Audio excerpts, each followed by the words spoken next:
Hey guys, welcome back to Leave It Talk on Fight Talk. So today we're going to be talking more, we're actually going to be talking about Conor McGregor and Max Holloway, a little bit of back and forths. I don't even know if we can really call it back and forths, but we're definitely, there's something a little bit going on there. So I just want to look at maybe the pros and cons today on why that fight would happen and if it would be good, if it would be bad. So let's look at it from a high level overview. We've got Conor McGregor coming back potentially March 2022. He's put on a lot of muscle by the seams of things, and that means he's going to be bigger and heavier. So I mean, are they going to be fighting at 155? Like, I don't see McGregor getting down to 145 again, even the older he gets. See, Holloway can still get down to 145 easy. I mean, he's a smaller dude, right? You look at him and compare him, like Holloway's a smaller dude. But McGregor's coming off of 2 losses. Now, give benefit of the doubt that the last fight wasn't that great because he broke his ankle, his leg. To me, coming back and fighting another person he's fought before and beat, and it's not like he beat him, he didn't knock him out, right? Like, it was a decision win. So it's kind of odd to come back and pick the person who you beat on a 3-round fight earlier in your career, and they never really had a big dispute between them at that time either. So is he going to come back and be the Conor McGregor who's going to be like, oh, nice to meet you? No. Is he? I'm not sure. Like, it's hard to say. So when you look at McGregor coming back, his record isn't that great to be coming in against an elite level Holloway. You look at Holloway, look at his last fight. He battered Qatar, right? And the other 2 fights before that, okay, he lost to Volkanovski, but I mean, they were debatable whether he won or lost. So they were very close fights. It's definitely the second fight, right?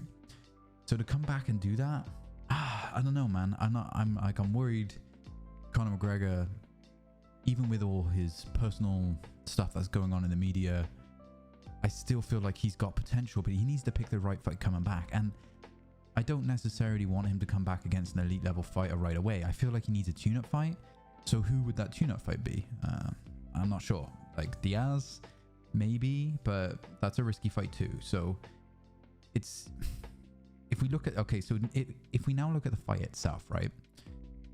Conor McGregor's going to be struggling to get down to 145. So they ain't going to fight at 145, meaning Holloway's going to come up to 155. Now, is McGregor's thought, I'm going to go to 155 to... Sorry, am I going to fight Holloway at 145 or 155 because he's generally a smaller dude, versus Poirier was a much bigger dude, right? Like he was clearly the thicker of the 2 at 155. I think Poirier probably walks around a bit heavier at McGregor at 155, right? I mean, I know back in the day Poirier used to cut from 190. I think I saw him say once. So it's going to be really like, is he doing that?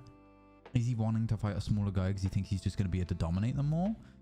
Or is it more down to the boxing? Or maybe they're not going to fight at all, and maybe this video is completely useless because this fight's not going to happen. Now, one interesting news article I did see this morning, I think it was stating that Holloway doesn't want to kick a dog when he's down, which is true to some extent, right? Because if you look at the losses that McGregor's had, and he hasn't been very active for the last 5 years, he's kind of right. He is kind of right. Holloway stayed active. Okay, he's got a couple losses, but you know, like, he's still fought. I mean, let's have a quick look at the statistics here. He's fought, what year was this? So let's just go from 2018 onward. So he had a war with Ortega, and then he had Dustin Poirier too, which he lost, but it was a good fight. He fought Frankie Edgar in 2019. He won that, and then obviously he had the 2 Volkanovski fights, and then he's obviously fighting Rodriguez here come November 13th. So he stayed active. I mean, since 2015 he's had 1, 2, 3, 4, 5, 6, 7, 8, 9, 10, 11, like 12, 13 fights, if not more. Just quickly looking at the numbers, like Conor McGregor, how many fights has Conor McGregor had in the last 5 years? What is it, 4, 3, 4, not including boxing? So I mean, when you look at the statistics, it's kind of like, guys, like, is this a good decision? What do you think? like, do you guys think it's a good decision that Conor comes back and fights Max, or do you think that Conor should pick a different fight? Be sure to check out my next video, because I'm going to be talking more about what Conor's options are coming back with his metal leg. Because yeah, like, I think that's something we need to discuss, and that's something we need to maybe get some input on. So before I leave for today, make sure you hit the subscribe and like button. Appreciate it. Helps me out, helps me carry on developing these videos, and I'll be seeing you on the next one. Thanks for watching.